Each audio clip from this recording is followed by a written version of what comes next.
Good morning. Willkommen. Bonjour. Buenos dias. Ahlan wa sahlan. Welcome, dear friends from around the world. It is so wonderful to be with all of you. It's so wonderful to be here to talk about our children and our schools and our communities and possibilities for healing, well-being, and growth. Welcome to this forum series, which is titled Sustaining Hope and Self-Empowerment in Our Schools. My name is Joanna Curry-Sartori, and I'll be moderating this series of 3 Saturday morning forums focused on bringing the practice and paradigm of self-leadership and IFS to our schools. These forums are being presented by the Foundation for Self-Leadership, and we're really just so fortunate that the foundation, as the nonprofit arm of the IFS community, is dedicated to offering these public spaces for us, such as this, so that we can come together as a global community to explore the application of IFS and self-leadership for well-being, healing, and really community evolution. Today's forum is entitled Nurturing the Educator to Expand Whole-School Wellbeing. In these 2 hours together, you will learn about core concepts from IFS that have been adapted to nurture self-leadership at the heart of school culture and climate. You'll hear stories from educators and administrators sharing the unique benefits and profound shifts that they've personally experienced as they've embraced and worked with this model. And also you will have the chance to sample these practices to see how it could impact your own experience and potentially your community. So all of us in this community and on this panel, we're so grateful that you've made it a priority to be with us today amidst everything that's going on. And I'm also delighted to share that this is being recorded so that many others will have the opportunity to listen in the near future. Also, I want to mention that throughout this forum, our presenters will offer prompts for you to share your voice in the chat. And we want to ask that you please only use the chat for this purpose so that the rest of the time we can give our full attention to the presenters without distraction. And we hope you'll have thoughts bubbling up and questions bubbling up. And if that's the case, there is that Q&A tab. Please do submit your questions throughout the forum. And we've saved space at the end of our time together to answer as many of your questions as we can. So now I'd like to give you a little more context on what we'll be doing together in our time today and to introduce you to our panelists. And I'm going to shift gears from a moderator to a panelist and start by introducing myself a little further. So I'm a marriage and family therapist, and I actually served as a school-based community therapist for about 6 years. And in this work, I was traveling around and working in all different diverse schools, and I found that educators were continually approaching me to report the increasing levels of stress and dysregulation they were seeing in their students. And really, they're concerned with this. And then additionally, they're saying, and Joanna, we're having a hard time as educators. We're struggling. This is harder than it's ever been. We're feeling overwhelmed. We're discouraged. We're concerned. And so in response to this, I've been consulting in schools now for over 10 years with a focus initially on mindfulness, and that expanded further and further into the field of social and emotional well-being. And for the last 5 years, I have partnered with some extraordinary colleagues locally and from around the world to develop a holistic and sustainable model to bring self-leadership inspired practices, IFS inspired practices into our schools. Thanks to a generous grant from the Foundation for Self-Leadership, we've now piloted and evaluated this framework in Connecticut schools over the past 3 years. And the foundation support has also allowed me to write a book about this very framework that hopefully will be published within the next year or so. Additionally, I've established the Self-Leadership Collaborative as an organization to help lead our efforts to bring self-leadership and IFS into schools, both at a local level, where I live in Connecticut, but also globally. We're more and more online with workshops and consulting and coaching. So I hope you will be able to join us there. Finally, for about the last year, I've been coordinating a global community of IFS practitioners, again from around the world, who are also in their own way pioneering how to bring self-leadership into schools. And so we've been partnering and sharing our best practices, and it is their voices, these remarkable global partners of mine, that you'll be hearing from over these next 3 forums. So today's forum focuses specifically on the pioneering efforts of the Self-Leadership Collaborative here in Connecticut schools.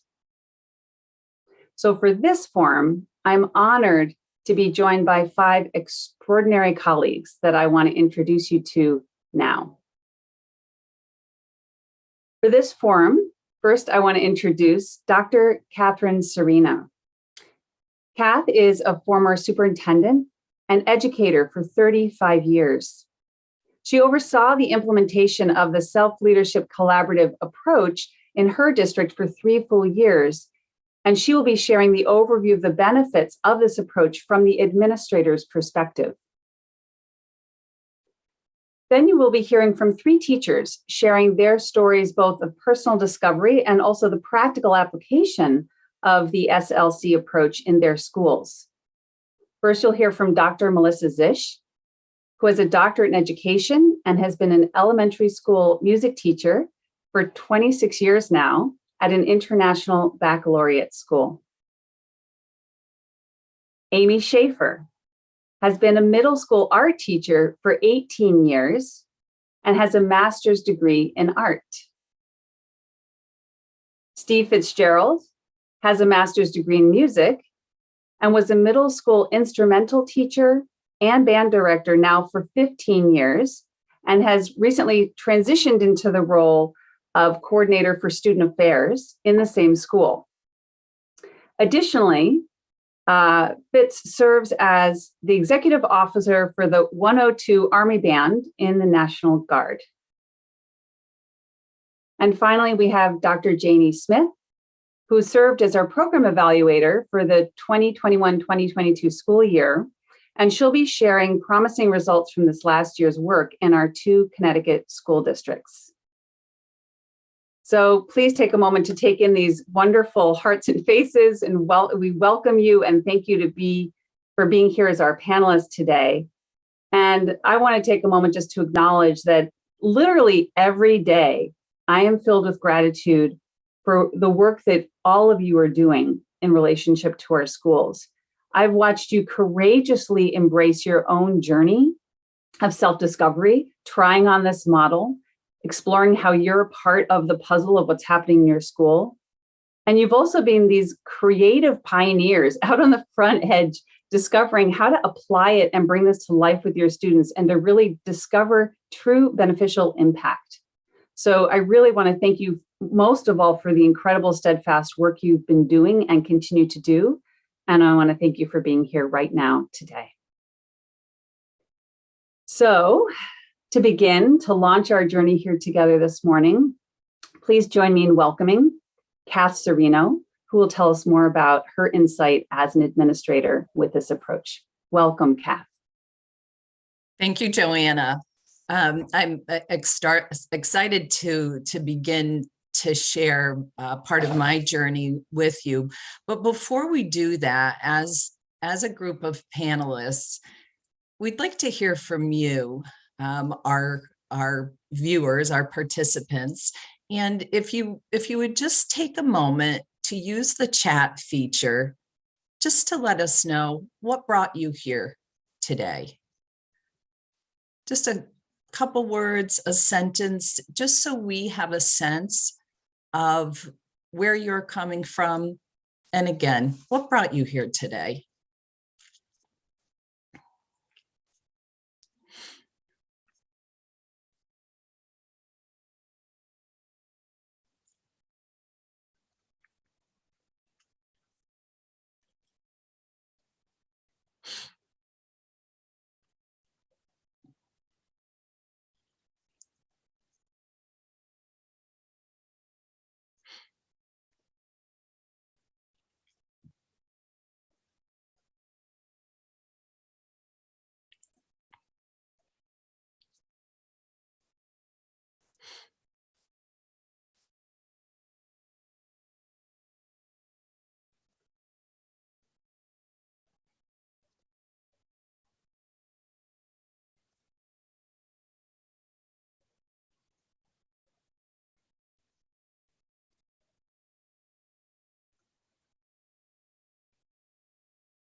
Well, as my friend Joanna says, today could be your golden buffet.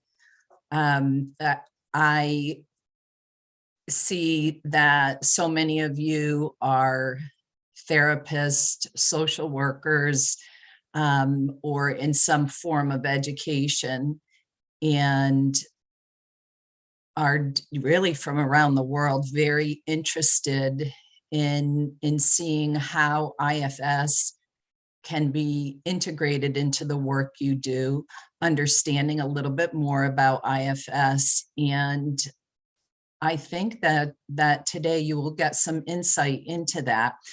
And oh, I love that curiosity brought you here. And at the end of the session, we, as Joanna mentioned, will have time for Q&A. And I think that for many of you, after gaining some insight, you may have some questions, and we'll be able to give you a little bit more specific information that you may be looking for. But what we would like to say first and foremost is thank you. Thank you for being here. Thank you for sharing what you're interested in. And in the next 5 minutes, I'd like to share with you what I found most compelling about my experience and the experience of a district that chose the self-leadership collaborative approach to well-being. In 2018, PP, I call pre-pandemic, we began our journey as a school district with Joanna. As a district and as part of our strategic priorities, we boldly stated, we believe well-being is the foundation upon which all other success is built. And then we really thought about how we were going to cultivate, strengthen, and sustain a greater sense of well-being for everyone. Our decision to use a self-leadership approach meant that we were going to come at well-being by focusing on the being part. And what do I mean by this? At the heart of self-leadership is the understanding of the infinite resources that exist within ourselves. Often in schools, we think we're broken. We're not good enough. We're not skilled enough. We don't have the right program. We're not organized enough. We're overwhelmed, and we contemplate leaving a profession we chose with great passion and enthusiasm.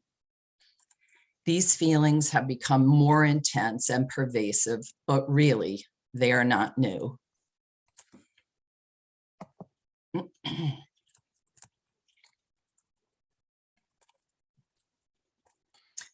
I was ending my career in education and as a superintendent when I was introduced to self-leadership. And what this meant was that I was able to practice and experience some of the benefits of being a more self-led leader. As I reflect on what it could have meant for me as a teacher a long time ago, a building leader, and finally as a district leader, Rod Stewart and I have something in common. I wish I knew then what I know now when I was younger. I would have been less frightened of being wrong, of making a mistake. I would have spent less time thinking that I really just wasn't enough. And I would have been more grounded in recognizing that my own well-being was the foundation of my success. And I would have seen this and I would have understood it in others. While my current role as a consultant does not have the same consistent kind of unrelenting demands that I had, I bring this to the work that I do now with school leaders. When you begin to operate from a self-led foundation, anything is possible, and it's not budget or program dependent. This is the self-leadership difference. What makes this approach different? Sorry, folks, a little technical issue here. What makes this approach different from a more prescribed social emotional learning program approach is that it acknowledges that we've already got what it takes to be our best selves individually and collectively. We just need to learn how to access it. Another facet that's unique is that a self-leadership approach does not ask adults to deliver a lesson on well-being to students. It supports all people in accessing their best self and maximizing what can happen in schools. This means that as teachers and other adults experience greater well-being via self-leadership, students benefit from this gift. This approach offers a compassionate, non-pathologizing, and highly effective way to understand each other, de-escalate situations, and connect amidst differences to face truly huge challenges of our time. I'll review the systemic structure of implementation soon, but in using a self-leadership approach, adults learn that within ourselves are the power and the resources to access and lead from self, and more readily come back to this place when we're not. This is at the heart of nurturing educators and ultimately students. Joanna will now provide an overview of the core concepts and tools at the heart of this model.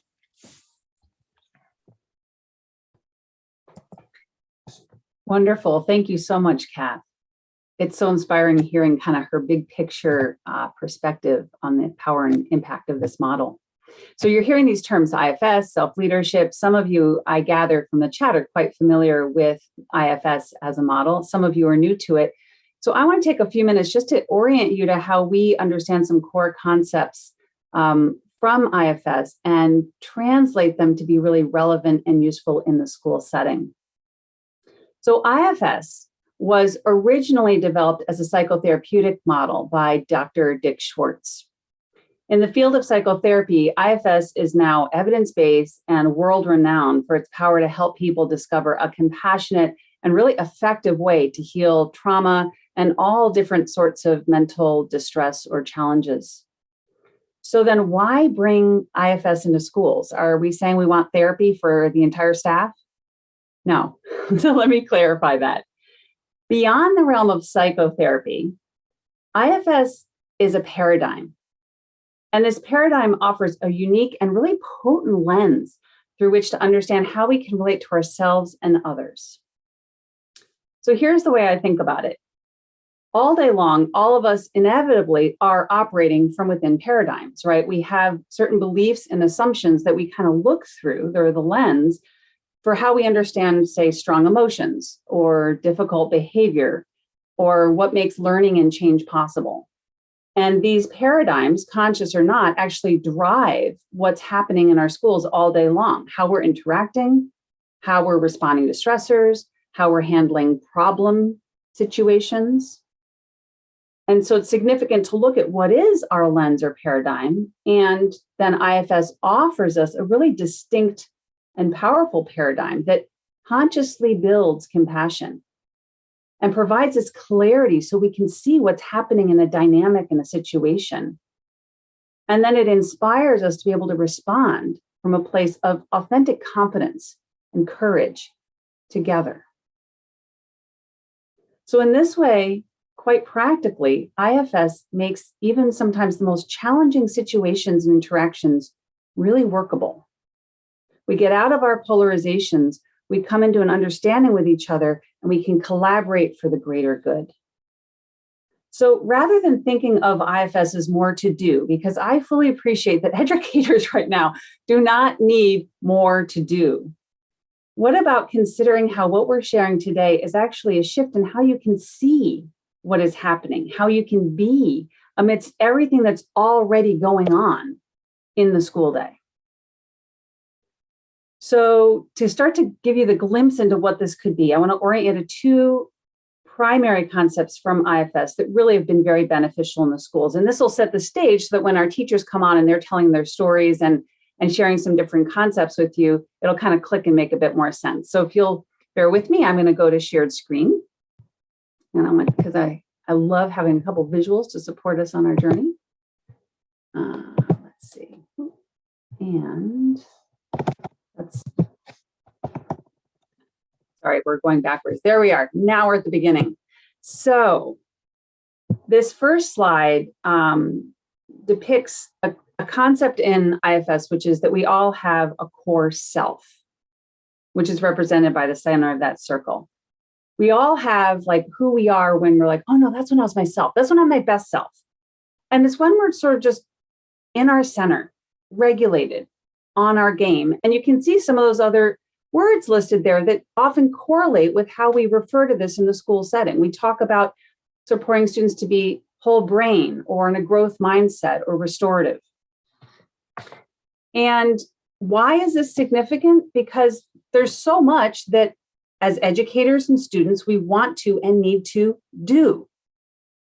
That's the outer ring. To be successful in that, to have optimal performance, relies on our capacity to access this natural core state of being, this relaxed physiology. And so the goal of this model is to support everyone, adults and students alike, to realize their pathways to access and act from this optimal physiology, this state of being in self, so that we can be as effective as possible in all we have to do together.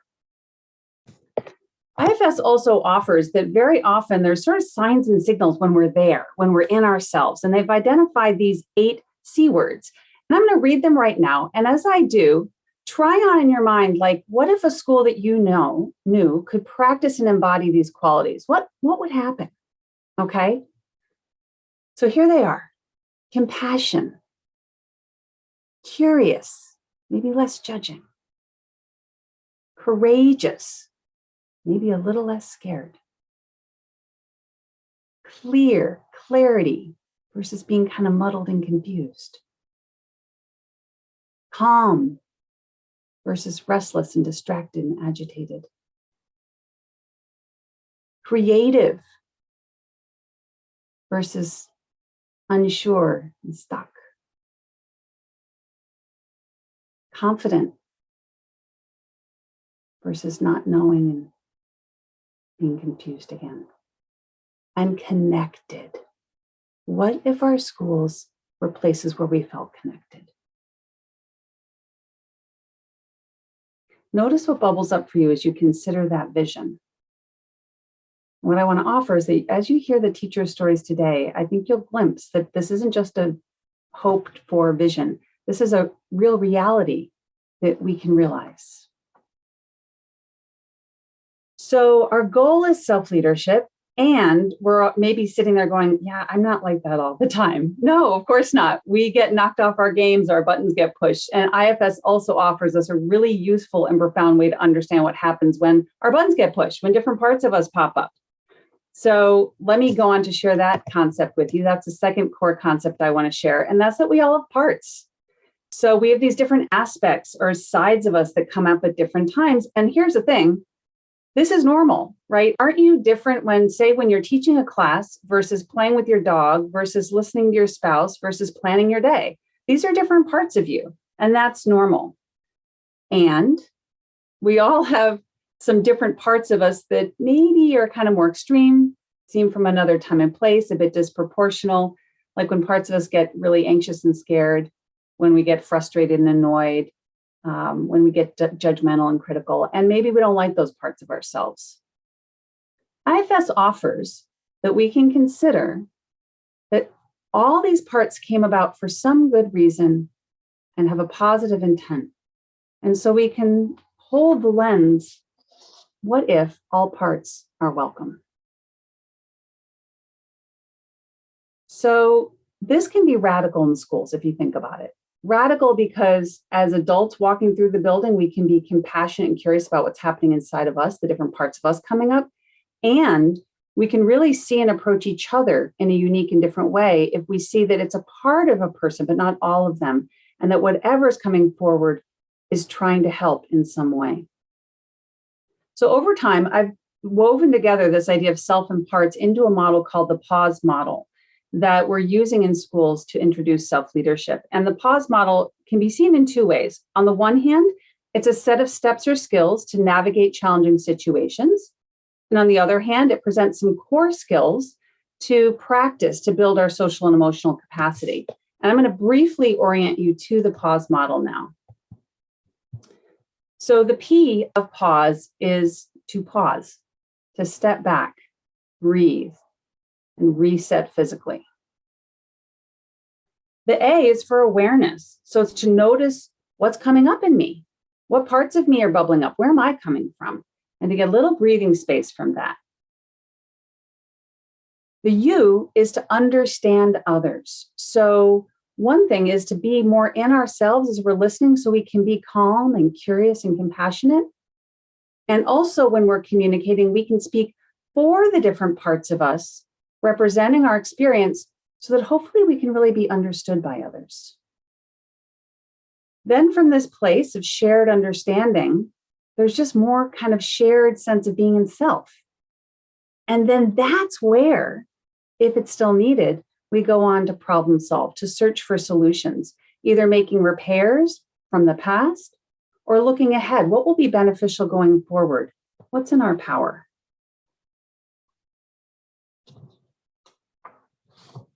So the pause model simultaneously supports educators moving through their day to continually step back and be aware of where they're coming from and what they're bringing into the situation, while at the same time being available to coach young people in that self-awareness to build healthy relationships and be able to effectively get, so to speak, back on task and effectively engaged with what needs to happen practically in the school setting. And so it's in these all day, everyday interactions that our students are learning self-awareness and social and emotional skill.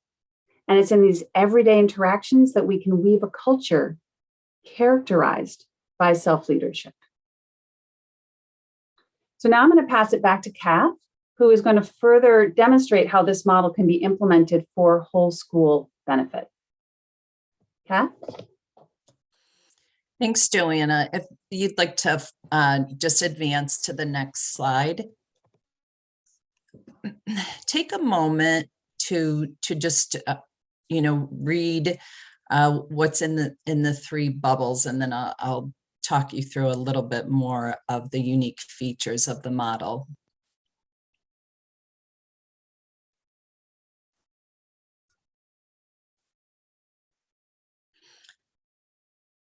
I think what this simple graphic really kind of encapsulates for you is that this is an approach that is research-based, that is able to be systemically applied and sustained over time in such a way that it can become a part of a school culture.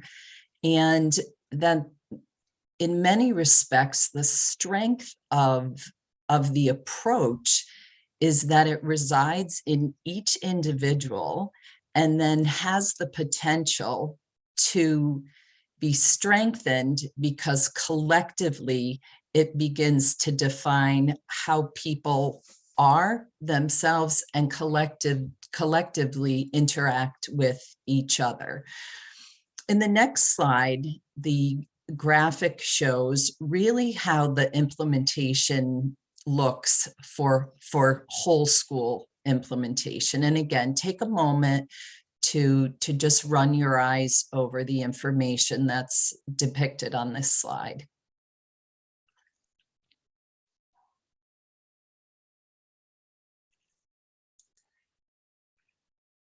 What this graphic, I think, really very succinctly diagrams for you is that the process of implementation of this approach starts, in that inquiry phase, which is a way to really assess what's happening in individual schools. And what I really like about this is that it is very individualized. If you use this kind of doing focus groups and community meetings and really look at what is the vision in the district, what are the needs of the district, it means that this approach can really be individualized. Another piece of this that I think is critically important is that there's an evaluation that happens right at the beginning. And this is good because obviously it's almost like a pre-assessment, gives us some information, but it's also very powerful because over time, the program evaluation continues so that districts are able to see if well-being is being strengthened, sustained, and carried through as part of the culture as the school has been involved in different areas. The second step in introduction is simply really kind of inviting people to learn and understand. And this happens kind of in group settings, as well as being able to share different types of resources for people. And finally, in the implementation stage, this is when people begin to actually practice. And so this is really widespread, but we also in this phase have the opportunity in the ambassador groups, which you'll learn more about as our teachers talk, to have a level of expertise for other people, smaller cadres of people, so that we have leadership in the middle in our schools. And finally, the integration phase, which we haven't realized yet, but this is where we will see really a change in sustained school culture over time. In the next slide, you will see how the pause model, which Joanna just kind of went over with you, and what that looks like, and how from daily interactions to full school practice, the pause model is practiced and used to make a difference. And I think that the way that this will really come to life for you is when you hear from our exemplary educators who will be speaking next, and they will show how they have embodied the pause model, as well as how they have helped their students to use the pause model as well.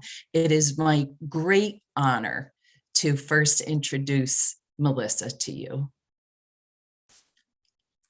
Thank you, Kath. So you might be saying to yourself at this point, this all sounds great, but I teach elementary age children, or I lead a school for early childhood. How can I access self-leadership with this age group? I've been an elementary educator for 26 years at a Title I school that's situated in an otherwise affluent town. Our school is diverse in a myriad of ways, including family makeup, race, ethnicity, socioeconomics, and language. Learning about and applying the SLC approach has transformed my experience as an educator by providing the tools to become a more centered, calm, and open person. As we've been discussing, the adults in the classroom set the tone for the students. And it's more than just like, hey, you have to be calm, so just be calm, okay? But as an adult in any school, with the challenges facing educators and leaders today, most wonder, how do I keep my center in the midst of all that is going on around me? And how do I reset when I get triggered? To better illustrate this, I'm going to be very real with you about some of my parts that have been coming up this week. Maybe you can relate. I feel like the minute I get in the building, it's a race to the finish. Just go, go, go. We've had a spike in COVID numbers, icy driving conditions, and many teachers are out due to illness. This has left us shorthanded and scrambling for coverage all over the building. On top of this, as teachers, we're supposed to be accelerating the curriculum to make sure that kids are caught up by the end of the year. Does any of this sound familiar? Whew, this is what I call a parts party. There's so much that comes up in me that it seems as if all of my parts are shouting for attention. And studying the SLC approach has taught me that how I am, my energy, my parts, has a major impact on my students and the other people around me. Now, it's not that I didn't know this, but SLC has taught me how to handle the many ups and downs of any given day in any situation. It starts with me taking time to pause and gain awareness of what's coming up for me. Throughout the day, especially when issues arise, I stop and I take a breath. Then I check my physical body to see if I feel an emotion or part coming up, or if I'm being self-led. Basically, I turn my awareness towards noticing if the qualities of self, like the 8 C's Joanna was talking about, are present. Joanna, can you show that first slide? These are things like calm, clarity, confidence, courage, connection, compassion, curiosity, and creativity. This is a slide that I normally show my children. I know that I'm not in self all day, most days, but I do know what it feels like, and when I am and when I'm not, and what paths to take to get myself back on track to being in self.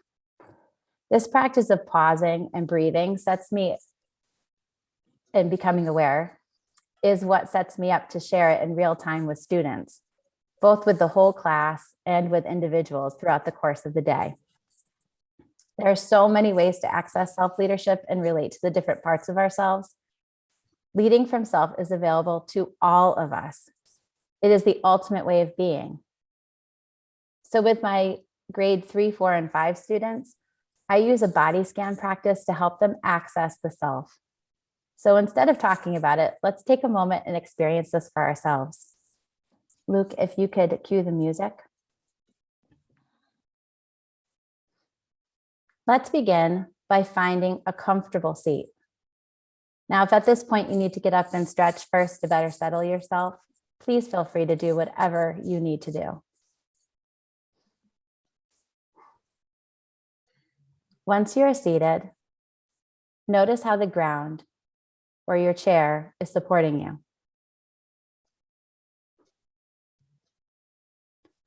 If you feel comfortable, close your eyes or gently rest your gaze to the floor.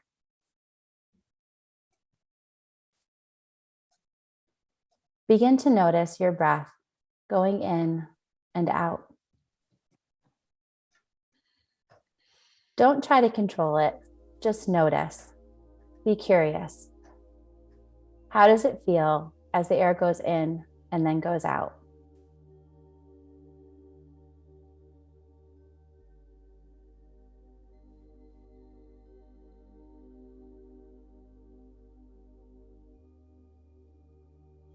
Begin to draw your attention to your feet. How do your toes feel inside of your shoes or on the ground?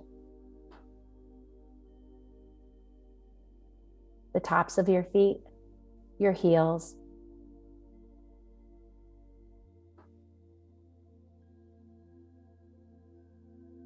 Move your focus to your ankles, your calves.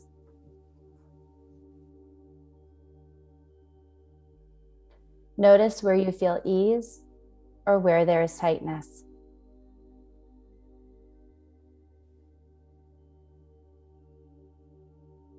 Move your attention to your knees, the tops of your legs. This is one of the biggest muscles in our bodies. Take time to focus on what is coming up when you concentrate here. Is there tension or is there calm?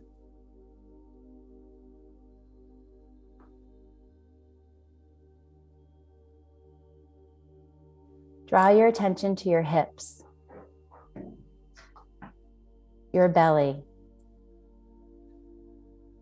Are you holding it in or letting it hang loose? Notice how your belly moves as you breathe in and breathe out.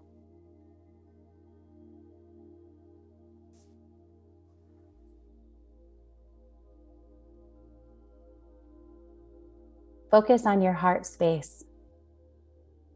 Noticing space, ease, discomfort. Do you feel connected?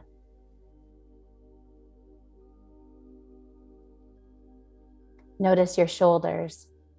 Where are they? Are they relaxed or up towards your ears? Offer yourself some compassion here. Breathe into your shoulders.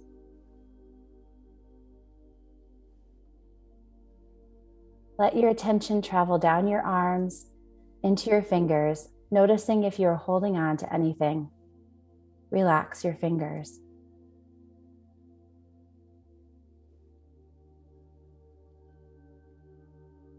Now allow your attention to draw back up your arms and into your neck and throat.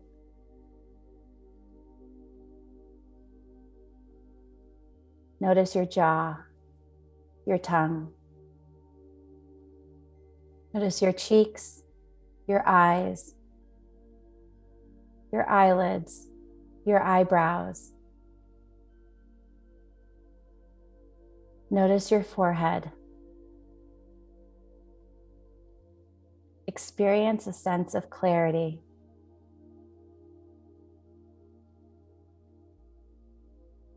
We are going to take a deep breath from our toes all the way to the top of our heads. And on the exhale, we are going to send calm all the way down our spines. Let's begin. Breathe in and breathe out.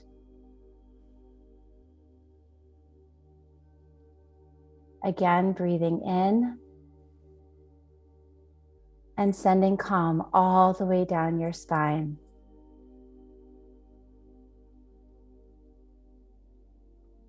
Take a few more gentle breaths, and at your own pace, begin to bring some movement back to your body. Perhaps you gently rub your fingertips together, as if rolling a small grain of sand around in your fingers. Gently move your toes, your feet, roll your wrists, your ankles. And last, begin to gently open your eyes.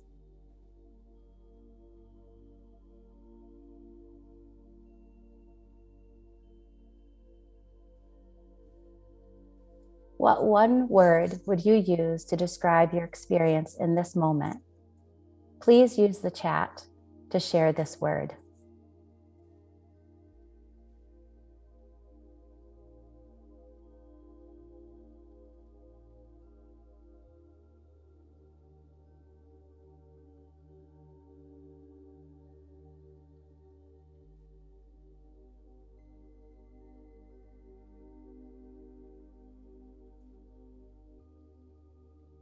So I'm seeing things like receptive, peace, divine, bliss, centered, happy, calm, connected.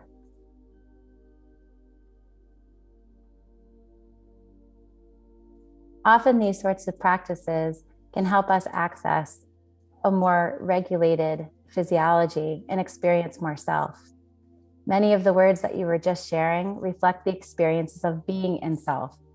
To help us recognize when students are experiencing this, I reinforce their experience by using the 8 C's as a common language.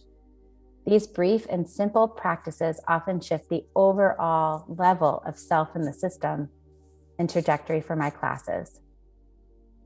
And Luke, you can stop the music now. Thank you. As with any shift in thinking or practice in schools, common language plays a vital role in success with our youngest children. In addition to using the 8 C's, I begin by establishing our parts language. With very young children, I don't give much in the way of explanation. Rather, I model parts language when issues naturally arise. For example, last week I had a young student, second grader, get very frustrated when they didn't win a game. The anger started escalating and becoming apparent as the rules of the game were being enforced and the student was not making the progress they hoped for. They began to kick, scream, and cry. I went over to console them as the game was being student-led, and I assured them that we could talk when class was over, which was just about 2 minutes more time. When the students left, I asked the child to come and sit with me.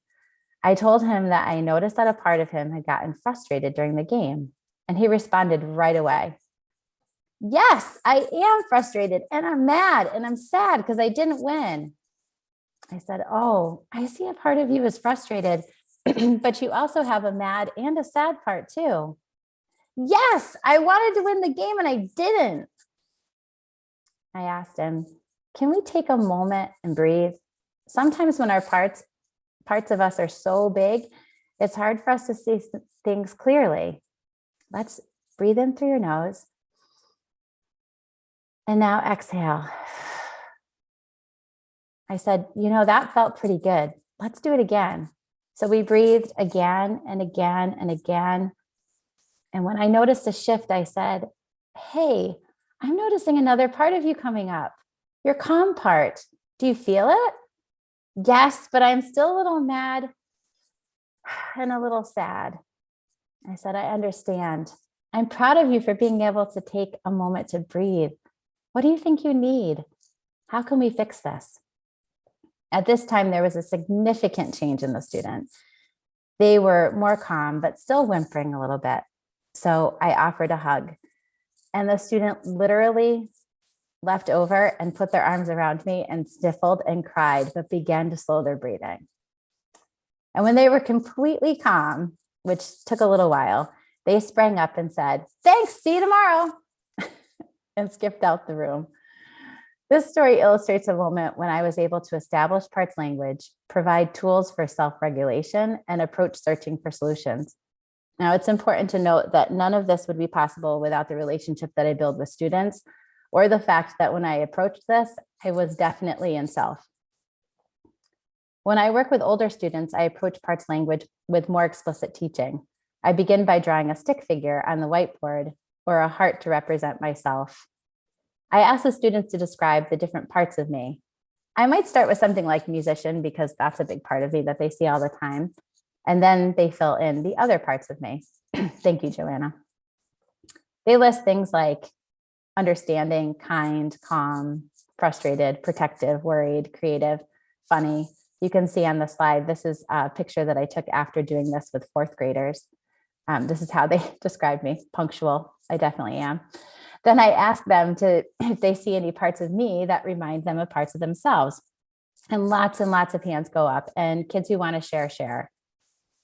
Not only does this reinforce awareness of themselves, but the rest of the class gets to learn more about each other too. This exercise further establishes a community of trust and bravery in our classroom. During the next lesson, we start parts mapping. They can choose any object, drawing, picture to represent themselves, and then they place their parts around themselves. We do this activity 3 times throughout the year. And during the final time, I tell them that they can choose to display their parts as they are in this exact moment, or another time if they have something they're trying to work out. I started giving this option after a 3rd grade student asked if she could map out her parts that were coming up when she was thinking about the move that she and her family were about to make. As an educator for the past 26 years, I've been introduced to many models towards social emotional learning. The SLC approach is unique in that it offers an approach that puts the educator first. We must first put on our own oxygen masks before we help others. Self-leadership provides the tools towards creating long-lasting, sustainable peace in our individual classrooms, schools, communities, and perhaps throughout the world, and of course, within ourselves. Another way that the SLC model has changed my life is by introducing me to a peer support system of other educators in the midst of their practice. I'd like to introduce you to a colleague, check-in buddy, and now a friend that was introduced to me through the Self-Leadership Collaborative, Amy Schaefer.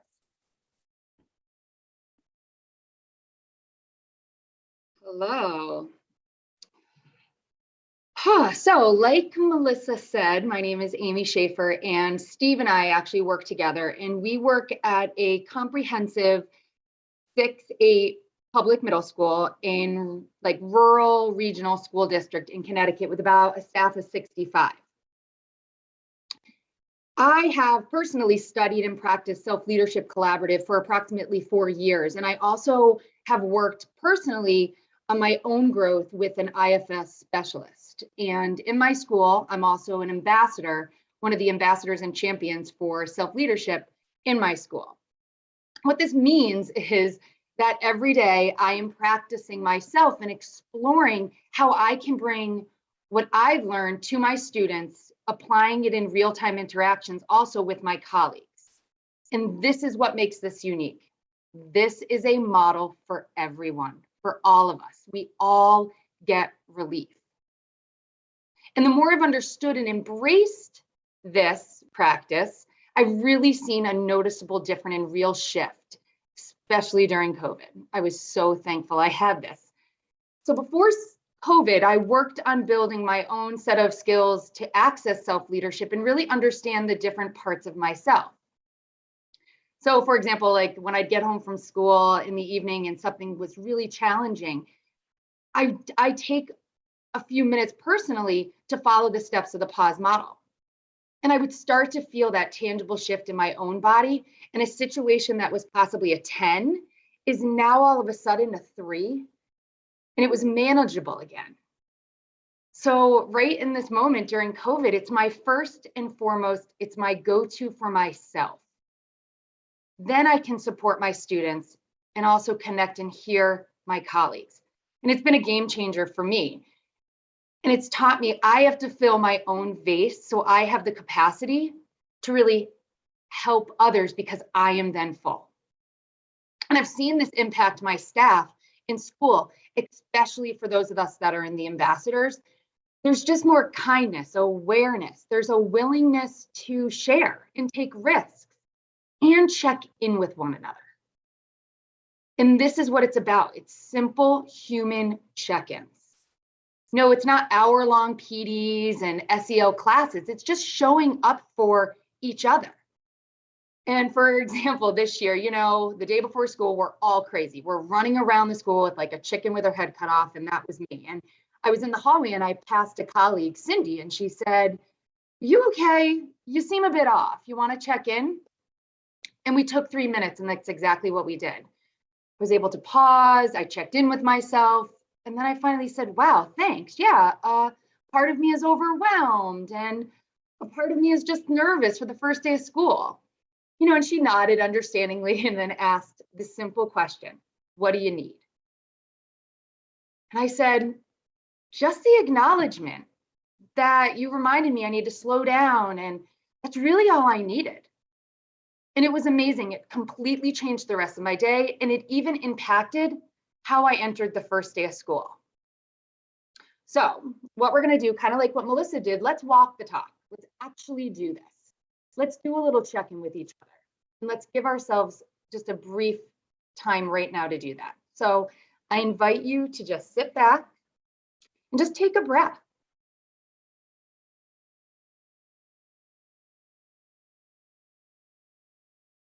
And just shift your attention inside. What is happening inside of you right now? And as you notice your different thoughts and feelings, I want you to consider these to be different parts of you, like little people having little mini conversations.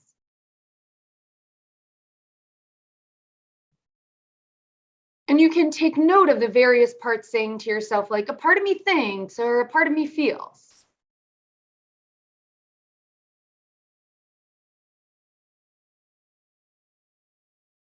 And then, as if you're your own best friend, just acknowledge your experience at this moment.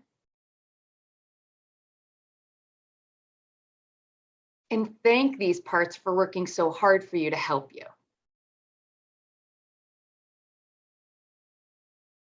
So what I want us to do right now is just in the chat, briefly share, what did you notice? Appreciation, curiosity, calmness.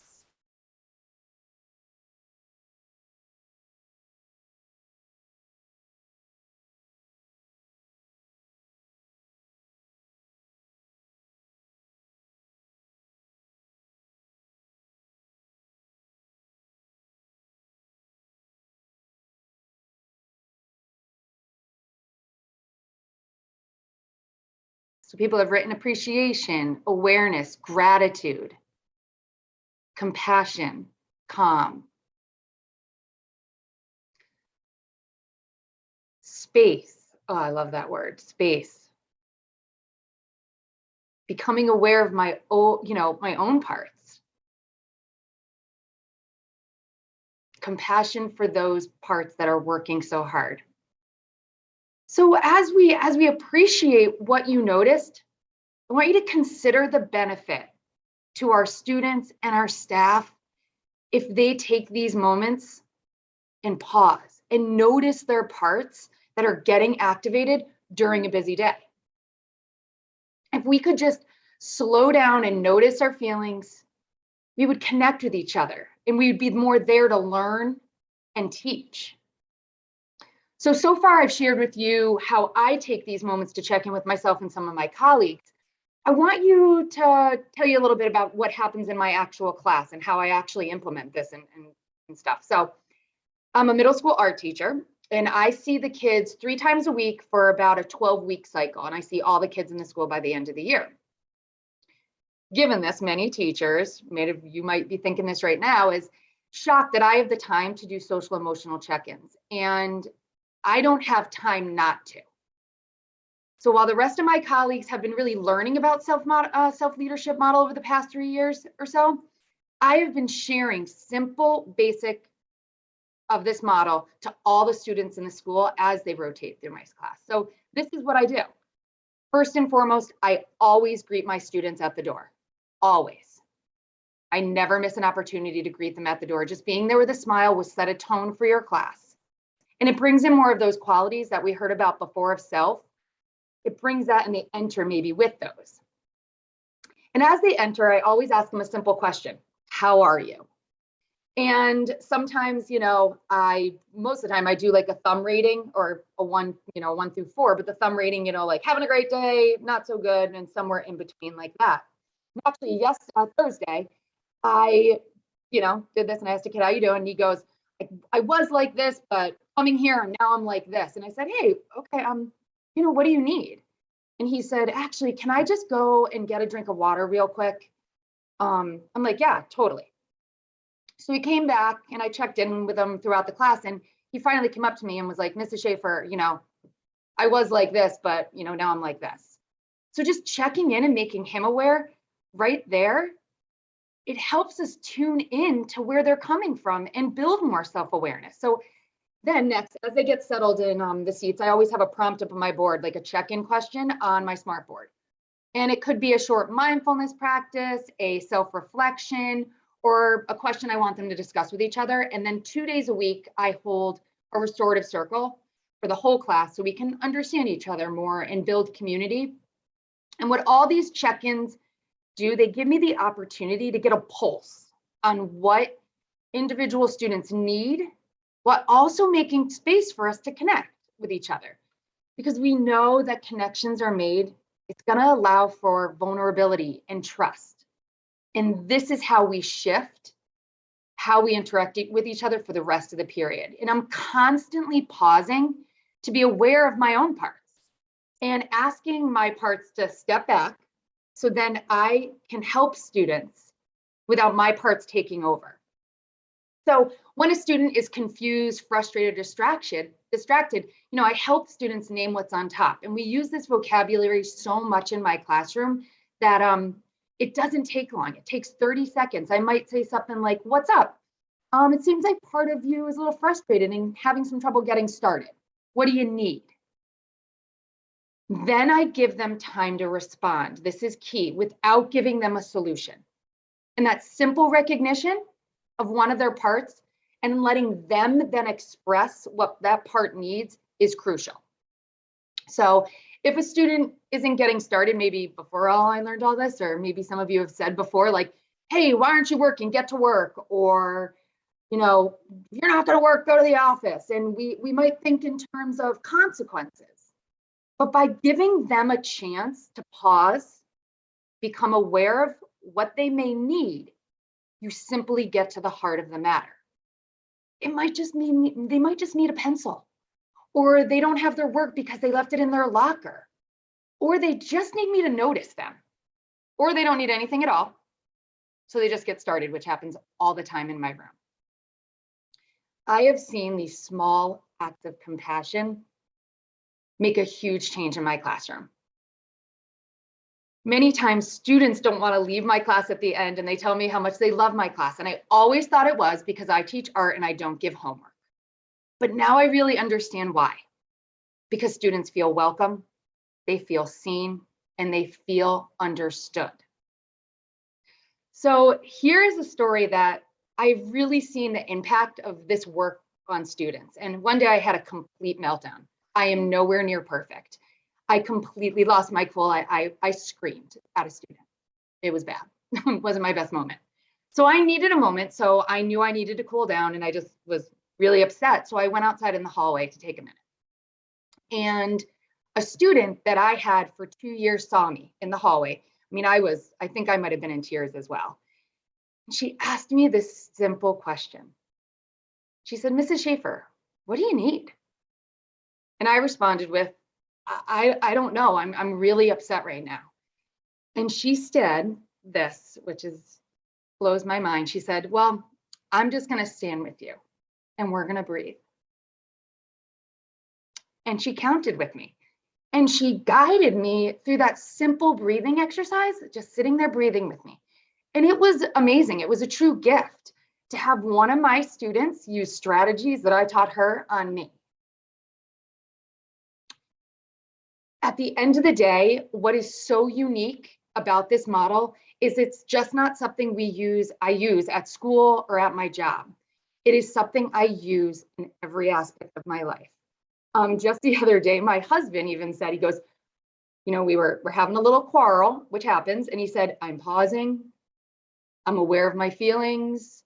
Sort of understand where you're coming from. I think I need to go for a walk. Yeah, let's go for a walk. So it's made, and I've seen it make the people in my life better. And it's been awe-inspiring to see people around me transform as they take all this to heart. So I will end on that note, and I have the pleasure and honor to introduce my dear friend and colleague at my school, Steve Fitzgerald. Thank you, Amy.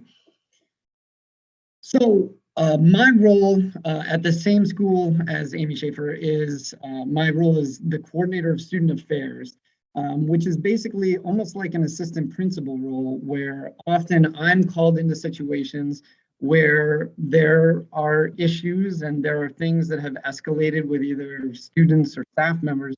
So hopefully as a panelist today, I can shed some light on the self-leadership model in terms of when we're talking about intervention.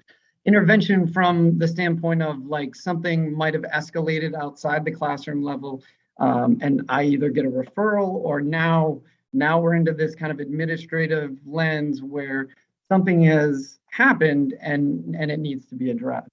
So while we're kind of thinking about this, the two things I want hopefully will come across is the idea of parts detection and also utilizing the pause model for situations of intervention. And I'll just start with a story that is an example that happened just about 2 weeks ago, where this played out as it does almost every day, but just so you can get an idea. And I'll kind of pop in and out of the story to kind of show you where we are on the pause model from an intervention standpoint. So I had a couple of students come to my office and they were asking me, they were saying that there's some issues at their lunch table.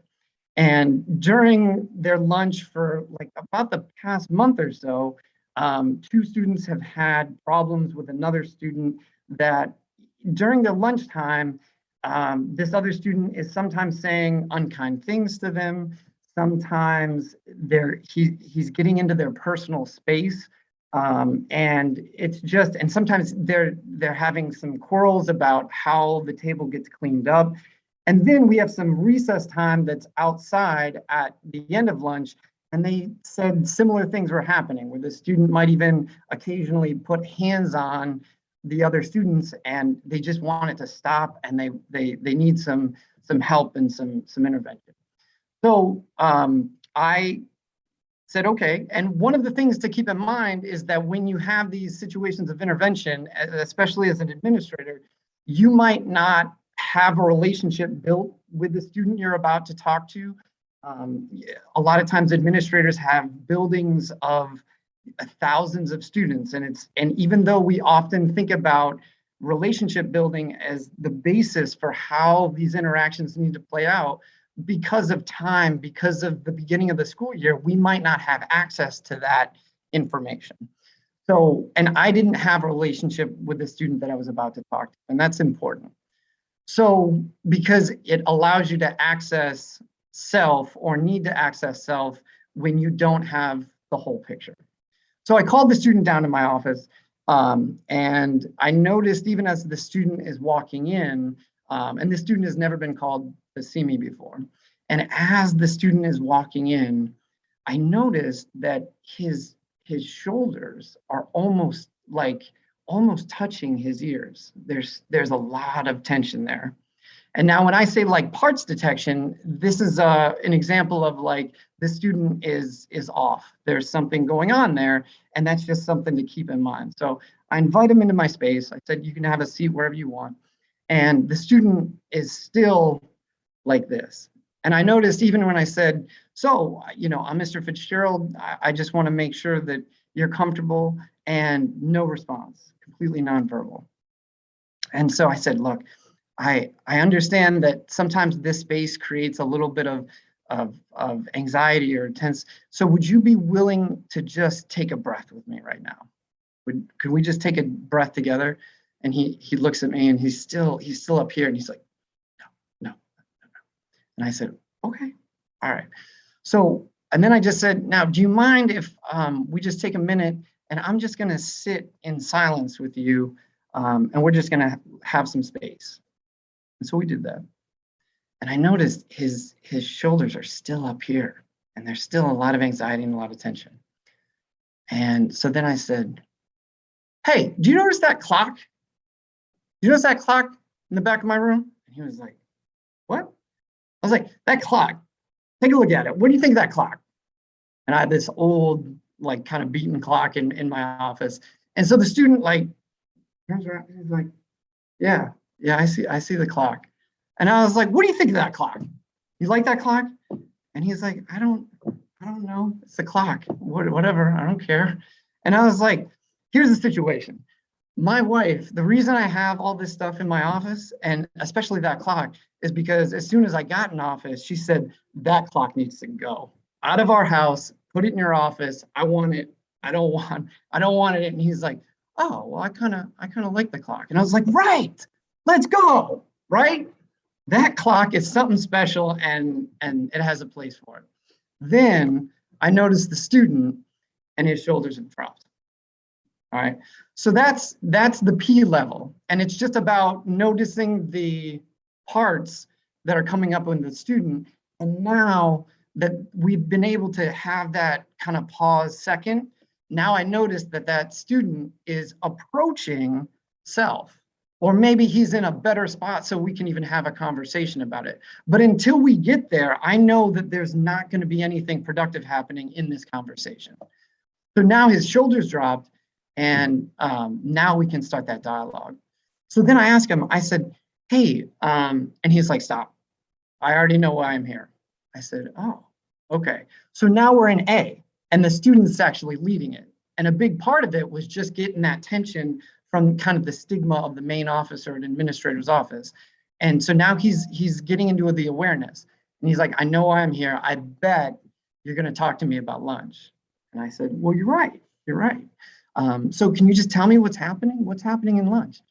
And he said, there's a situation where it's probably the students that I'm sitting with, they're probably saying like, that I'm being difficult at their table, or I'm misbehaving. And I said, yeah.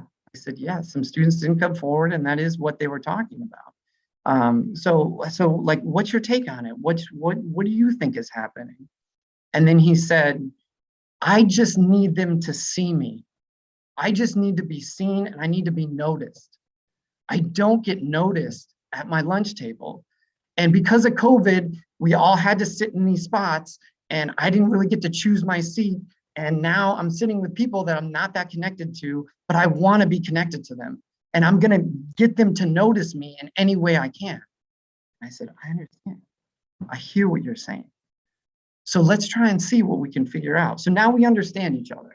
Now we're at you, all right? Because we're starting to already dialogue. I know where he's coming from. I think he starts to trust and know that I'm coming from a space of support.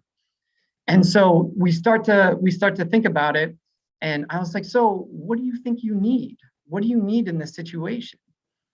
And he's like, well, I need them to notice me, but I gotta figure out a way that I can communicate that to them without, being unkind. And I said, wow. I said now, and so now we're already at S based on the student leading it. And now he's already searching for solutions. And I said, well, yeah, well, so what do you think? How do you think we get there? And he's like, well, we gotta set up a meeting. And I was like, that's a great idea. We can have it. The clock's gonna be here. Like let's all sit in this space and start to talk about what we need from each other. And I said, maybe we can use some strategies about like what you need and maybe expressing that. And if they can tell you how they're making you feel or how you're making them feel, maybe we can kind of come up with some boundaries and some ground rules so that we can all be connected. And he's like, that's a great idea. I feel so much better about this. So the student leaves the office, and then immediately I get everyone in the same room together. And we start going through some of what I call the restorative practice questions. All right. And so we start talking about what's happening, how it's being affected, what we were thinking at the time, and how we can start making it right and moving forward. And now we're having this amazing dialogue, and they actually invite me at the end of the conversation to have lunch with them. And they're like, yeah, Mr. Fitzgerald, can you come and eat with us and start and just see how it goes? And then you can keep tabs on it and make sure that it's going okay. I said, great. The clock won't be here, but absolutely. I'm going to go down to the lunch and we're going to have a good experience together. And so then we all had lunch together. We all kind of worked through those things in that dialogue. And now 2 weeks later, I still check in on that table and they're saying, man, things are going so great. I feel so much more connected to the people at my table. And I can't thank you enough for just facilitating that conversation. That's really, really powerful. So, and this is a normal example of some of the things that happen every day in the school that I get to be a part of. And it's a part of that is we're talking about capacity. We're talking about the ability to have and gain more capacity from where you're coming from. And a part of that is looking at yourself, making sure that you can welcome students as an administrator at any time and coming from, okay, where am I coming from? Where am I at in terms of myself? And then also recognizing the parts. What kids are going to come into the administrator's office with all kinds of parts firing all the time. How can we use that to support them all the time? And the way to think about the word capacity is to think about it like I'm a musician, just like Melissa. So one of the ways I like to think about it is that SLC is almost like if you have a conductor reading a score that is a new piece for an orchestra, all right? And in that score, as the conductor is working on it in rehearsal, he has all the parts of that music that is going on to be performed. So he can kind of see what is being shared musically as he's rehearsing. And that is exactly what self-leadership provides. It's that parts detector that is so critical that allows administrators to recognize in the most stressful and volatile moments that you can stay centered. And then your ability to stay centered then guides the student movement so that we can all be our best selves to provide that level of growth. So basically what I just want to, and if I could shout it from the mountaintops in terms of education and like new educators, new administrators, if I could just say, like, in terms of like where you need to start, it's parts detection 101. It's absolutely this pause model and SLC, because it comes where education starts. And then all of that, all of your content and all of your interventions can then take hold. And it like, in myself, I'm a restorative practice trainer, and it allows me to access those restorative practice principles because I am already my best self. And so I can't thank you for the time today. And I just really appreciate this amazing group of panelists. And I'm going to turn it back over to Joanna, and I look forward to the conversation ahead.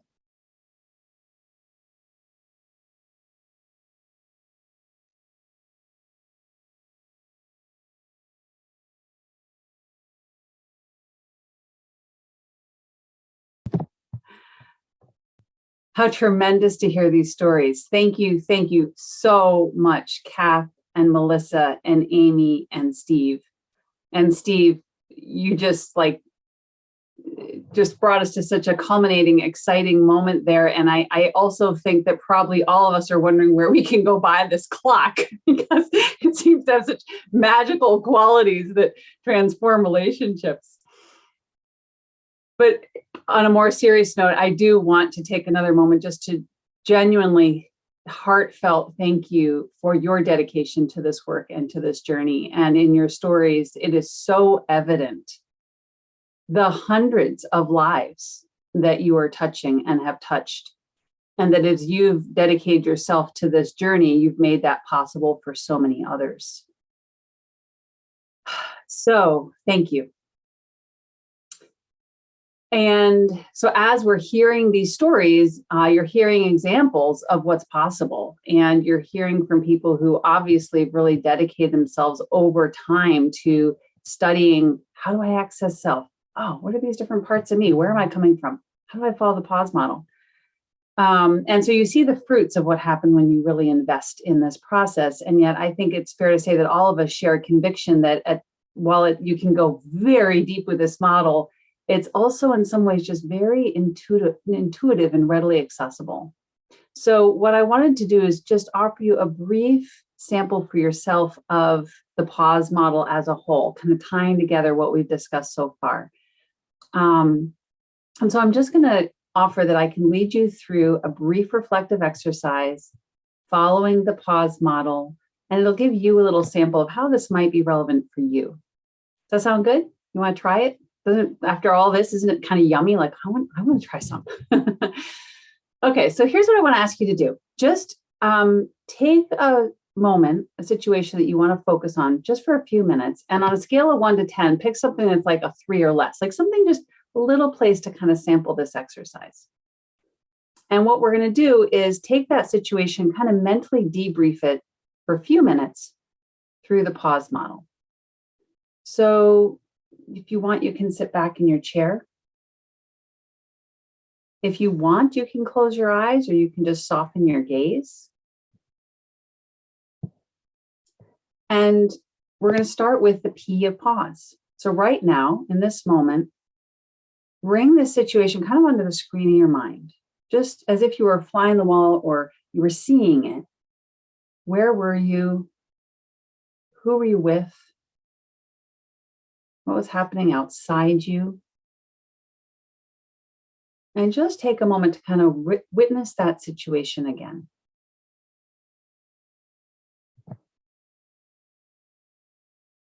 And as you do this, see if you can kind of be stepping back and unhooking.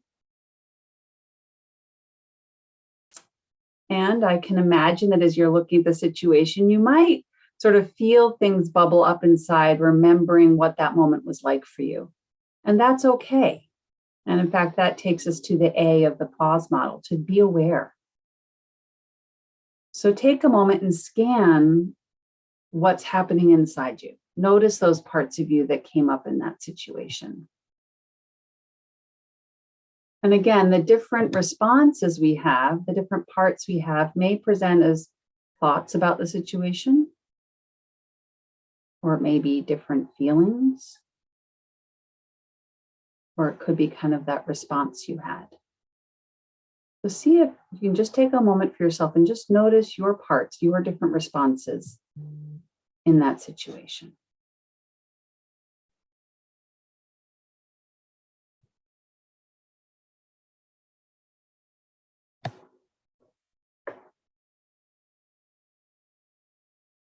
And as you acknowledge your parts, see if you can almost just kind of nod to them on the inside.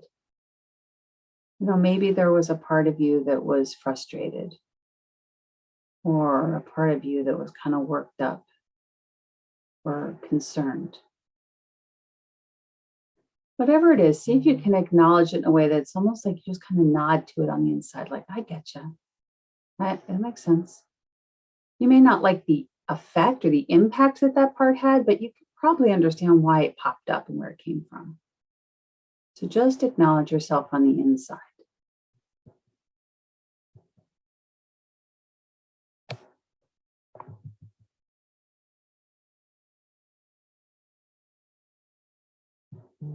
And as you do this, just notice if there's any sort of shift that happens as you acknowledge your inner response, your parts. Sometimes we start to feel just a little more calm inside, or curious about the situation, or compassionate toward other people who are there. There's just a little bit more self qualities available.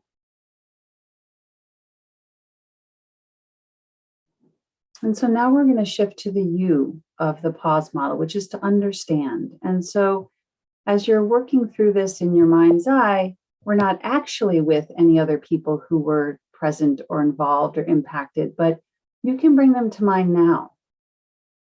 And take a moment just to consider what parts of them came up in this situation. Very often we see different sides of people in those difficult moments. It's not who they are all day, every day with us, right? So just understand, where were they coming from? See if you can just access some curiosity about the other people involved.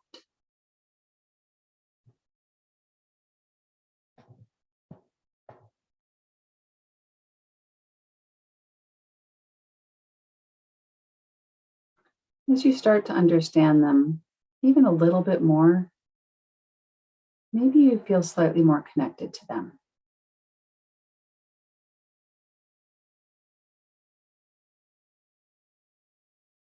Imagine if you could express to them this bit of understanding you have. How might they respond if they knew that you got their perspective?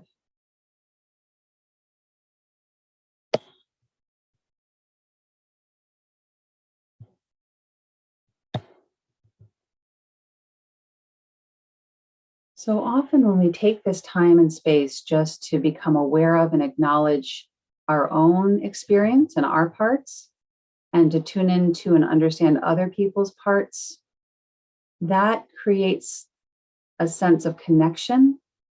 It often helps our parts to just relax. They feel gotten. Sometimes you notice a physical shift in your body. You might even detect it happening right now. And that's when we're ready together to think about, well, what's the situation need? That's the S, searching for solutions. So for a moment, just consider what's needed in this situation, what's needed in this interaction.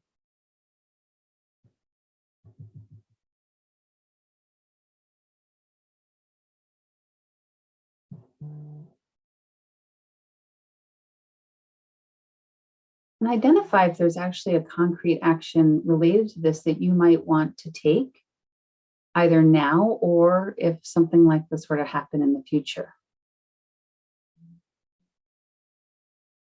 And this concrete action, practicing self-led action, is the experiment, the E of the pause model.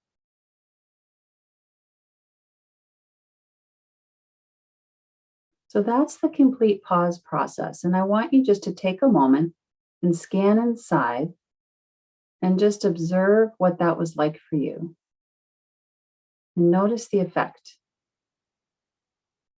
of the process.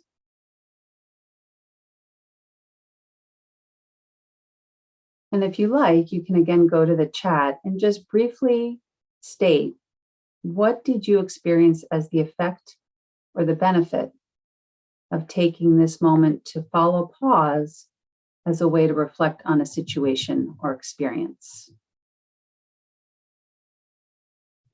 What was the effect or the benefit?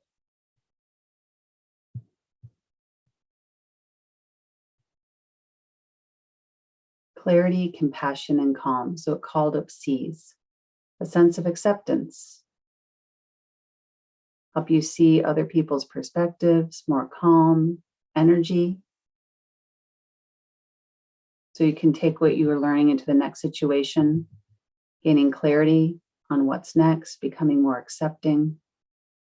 Peace. Consciousness. The C behind the other C's, slowing down. Yeah, I often think of the pause model as like putting things in slow motion. Distance, less attached. Yeah, fantastic. So this is, we've been endeavoring to give you kind of a buffet, as Kath mentioned. There's more coming in. We want to give you a buffet just to start sampling what this work can be. And as you've gathered, we've had the opportunity to bring this work to a number of schools and districts over the past few years. And so I'm imagining you might be curious to hear a little bit more about what the benefits and results have been that we've seen when we take it not only to extraordinary ambassadors like the 3 that you heard from today, but to schools and communities. So that's where we're going to go next. We're going to kind of open our lens again to just take in what has been the effect and the benefit of this work for communities. So to tell us about that, I want to pass it over to Dr. Janie Smith, who is our program evaluator for the 2020 to 2021 school year. And I do want to take a moment to just acknowledge how phenomenal she was, because keep in mind, she was trying to track our work during the year of COVID, which we know everything was up in the air and unpredictable. And yet she was steadfast, creative, dedicated, and determined to discover how we could recognize the results of this work in this most essential time to be doing this very work. So thank you, Janie, and welcome. Thank you, Joanna.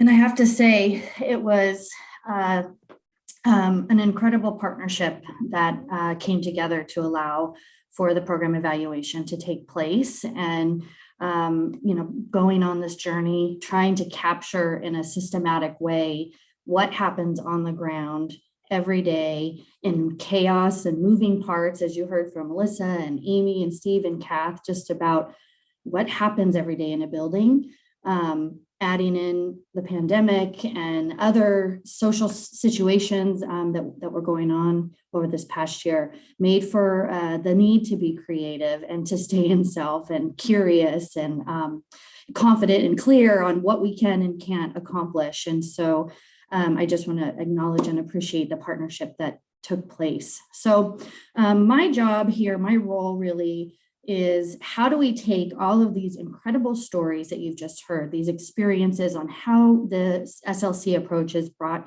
to students, to educators, to whole school well-being, and measure that in a quantitative way that has some meaning to it.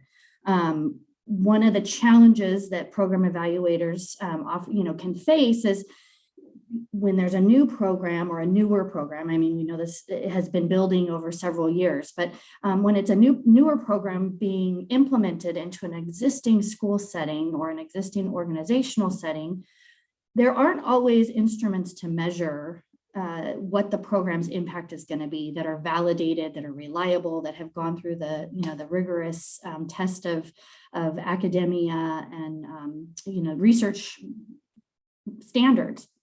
So we have to spend time as program evaluators for pilot programs, really listening and cueing into what can we capture and measure in a systematic way that can be consistent, that can stand up to some rigor, and knowing that it's not going to be this sort of randomized controlled trial where we can associate and say with confidence that this program caused X, Y, and Z to happen. So what approach I took is what's called an implementation design.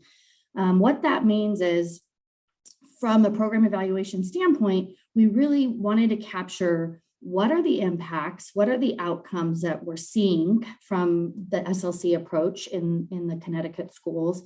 What can we learn in terms of best practice? And what can we learn in terms of recommendations for improving on things or moving in a different direction, making adjustments that's going to help to strengthen the SLC approach in schools in the future, both in the Connecticut schools, but also potential organizations and school settings, higher institution settings in the future. So to do this, I'm going to share a screen. It's hard sometimes to make data come alive.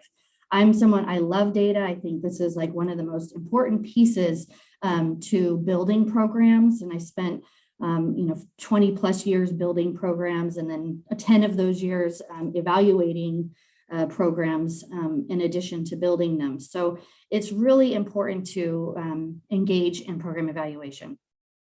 So I'm going to share my screen and talk about how we captured what it was that the SLC approach was doing in the school settings.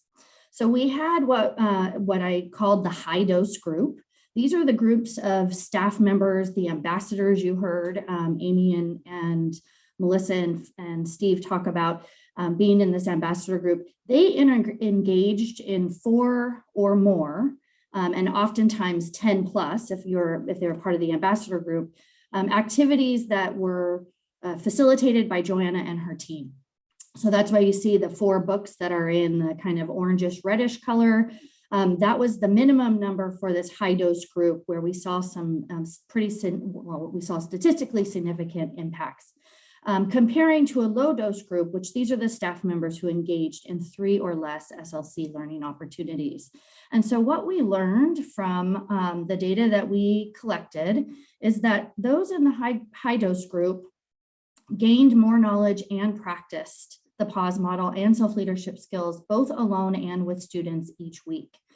Now, from a program evaluation standpoint, and from those of you who implement programs and trainings, programs that are based in professional development, knowledge gain usually happens, but the actual behavior change where there's practice on the ground on a consistent, steady basis over time, that doesn't happen very often. And so, or I shouldn't say very often, but it doesn't happen as often. And with the ambassador group alone, we found high effect sizes with that knowledge gain and practicing the skills each week. And I'll point you into a direction where you can read more about the statistical analysis piece and what effect size means. But essentially, this is really a very promising finding. And it brings to light what you heard from the educators on the panel in terms of how they are practicing and using these skills with their students and with themselves. And oftentimes, not just at the school in the building, but after hours as well. We also found that the high dose group reported higher social emotional well-being and stronger shifts towards self-leadership over time. So we collected data at multiple points throughout this academic year. And from the midpoint to the final data collection, there was sustained social emotional well-being and shifts towards self-leadership. And then finally, there was in the high dose group, they reported greater classroom and student outcomes. And so what those student outcomes and classroom outcomes are, let me go into that next. These statements of the 94 staff that completed this, answered this question on a 4-point scale, there was moderate agreement, meaning it was right around 3 points, rating of 3. School staff agreed that they were better able to cope with stressful situations, that they didn't get hijacked by emotions as often, that they were able to respond to their emotions in healthier ways, that their relationships with colleagues improved, and that they felt calm more often. And again, I think the stories you just heard, the experiences you just heard from my co-panelists really reinforce these statements. And I'll say that these statements, part of the program evaluation that we did was to build the instruments that were going to most accurately capture what was going on. And so these statements came from the midterm evaluation, reflecting qualitative data that our panelists were sharing already. We also ran Chromebox Alpha and some other things. So again, I'm not going to go into the nitty-gritty details of the statistical analysis, but all of that is available, and I'll point you in the direction in a moment. So in terms of student and classroom impacts, 107 staff reported moderately agreeing with these statements, that I was better able to respond to my students' needs, that my students were more prepared to learn, that they were able to collaborate more often for solutions to problems, including collaborating with students, that they were more present with their students, and that the classroom community was safer for students to express their feelings. And I think, as has been reiterated over and over today, what we know is when students are regulated, when they feel safe, when there is trust, when the adults in the room are regulated, feel safe, and can trust that they have the capacity to access self, that the learning environment is going to be just exponentially better for the students. There's more likelihood that the students are going to be able to learn. And so in terms of recommendations from the program evaluation for continued program development, staff immersion in the SLC program learning opportunities is absolutely crucial. That came out of the evaluation repeatedly. I shared in the beginning, the high dose group had all of those benefits at a minimum engaging in 4 SLC learning opportunities. But ideally, it seemed as though having this kind of immersive 36 to 40 hours at a consistent interval over time was going to have the biggest bang for the buck in terms of effect size, which leads to that behavior change on a more consistent basis in the building on a weekly basis. So immersion is key. Collaborating with district and school leadership to build a roadmap so that this roadmap can really guide how SLC approach is implemented in the classroom, in the district, and the schools, and that ultimately it can lead to, we are a self-led school, we are a self-led class. I have a 4-year-old. I would love to be able to open a website and see that my daughter going into kindergarten is going to be in a self-led kindergarten class. So building towards that designation is key. And then finally, that SLC materials and resources are adapted for classroom use. So we heard repeatedly that this is really not just an SEL curriculum that's going to have to be something more teachers have to do, but really that it's an experience that the educators that you heard from today are able to take the parts language and self-led language and then adapt it into their classrooms that's relevant for students in kindergarten versus students in 5th grade versus students in 8th grade. And so continuing to refine and adapt the materials for classroom adaptation. And I referenced an article that will describe more fully the statistical piece, kind of more of the research piece of my data friends in the group here, that you can find an article we wrote in the October 2021 Outlook issue. And we can also pop the link, I think, into the chat. I'll do that when my time is over, which is now. So anyway, again, the pilot program evaluation results, just to sum up, are very promising that this program, this approach, SLC approach, has an ability to nurture the educator, to promote whole school well-being, to improve student outcomes, and really just make a difference for our young people and for our communities. So thank you. And with that, I think we're opening it up to a Q&A.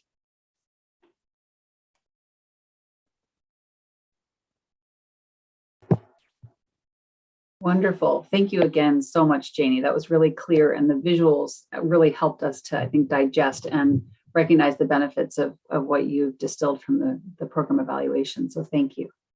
And yes, we do want to open it up now for some Q&A. It's been a very rich time. You've heard stories, and there's been experiential and information.